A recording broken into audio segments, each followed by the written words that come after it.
All right, so we are going to start in the first book, the book that you read yesterday, which was Girl with a Vision.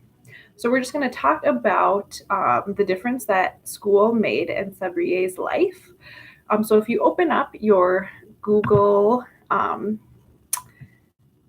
form, go ahead, have that open on the side here. And we want you to just look at page 6 right now. So open up your book. So your book, The Girl with a Vision, open that on up to page 6. So read that, reread it, pause the video right now, and reread page 6 of the book, Girl with a Vision. All right, and now that you are done reading page 6 of Girl with a Vision, the book we read yesterday, I would like you to respond to the question in the Google form that says, what difference did school make in Sabrier's life? So go ahead, pause the video, and respond to the question. All right, now you should have responded to question 1 in your Google form. If you noticed that the writer compared Sabrier's experience to the new school to the weather. So it said it was like the sun coming up after months of rain.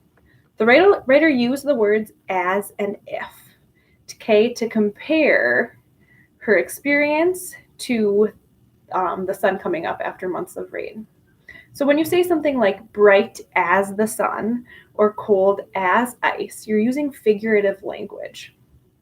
So this means that you're comparing something kind of in a poetic way. So not in a way that we would use literally, okay, but we're using it figuratively. Another name for this comparison is a simile. So I'm sure you've heard of simile before. So to make a simile, you use like or as to compare two things. So I could say something like, I was as hungry as a wild boar. Maybe that's something that's really hungry. Or I was as happy as a clam. That's one that people use. Okay, so I'm comparing things using the words like and as. So maybe, like we said, as cold as ice, something like that. So now go ahead and you'll pause the video in a second, and you need to create your own simile. So go back to the Google form and write your own simile. All right. Now,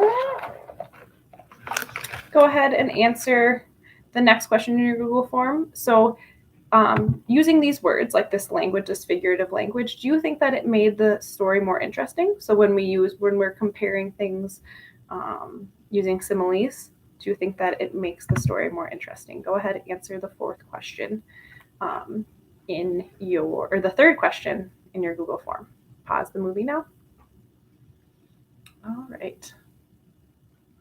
So the next thing we're going to talk about is what Sabriye gave to the children. Okay, so if you look through the book near the end, she gave them a lot of things, right? So go ahead if you want to. You can talk with your neighbors and pause the video right now, looking through the book and talking about what Sabriye gave to the blind children.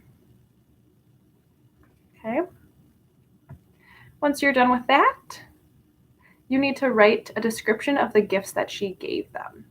Okay, so she gave them kind of a school we talked about yesterday at the end of class. She gave them a few other things, right? So they weren't just basic gifts. Like she wasn't giving them physical things so much, but she was giving them other gifts. All right. Once you're done responding to the fourth writing question, I would like you to pull out the next book. It is Mary Anning, Little Girl, Big Discoveries. So we're still in the topic of biographies. So we just read the biography on Sabriye Tenbroeken, and today you have another biography. So go ahead, read the inside cover of the book. So open up on the inside cover of the front of the book. Read that piece right now. Pause the video.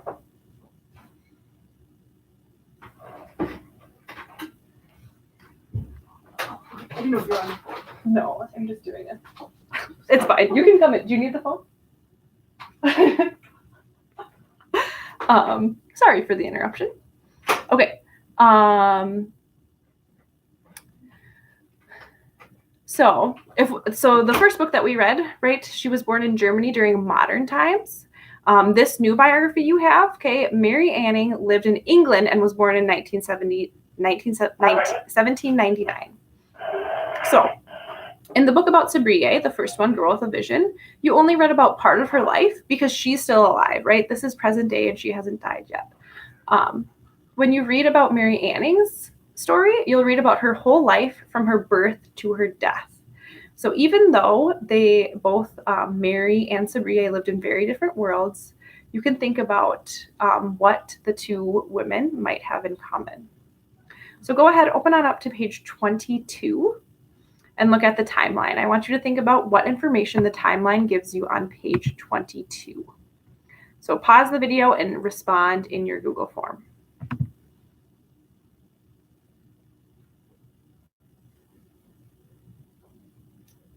All right. Now I would like you to look at pages 2 and 3. So the writer chose a very interesting way to begin the biography. If you look at page 2 and 3, read the headings. So read the headings on those pages, okay? And then read pages 2 and 3. So pause the story, right? Or pause the video and read pages 2 and 3. Now that you're done reading pages 2 and 3, go ahead, respond in your Google form.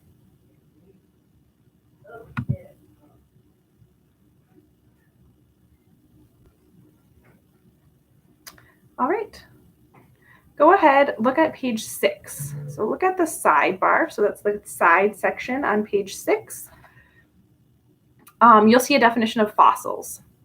So what do you already know about fossils? So go ahead, look in your Google form, pause the video, and write what you already know about fossils. Okay. Once you're done doing that, I would like you to notice as you read what the biographer chooses to include and what events that the author thought were most important to tell about Mary Anning's life. Remember that if you don't know the meaning of a word, you can look back into the glossary. So the glossary will give you definitions. So right now, go ahead, submit your Google form and read through the whole book of Mary Anning, Little Girl, Big Discoveries.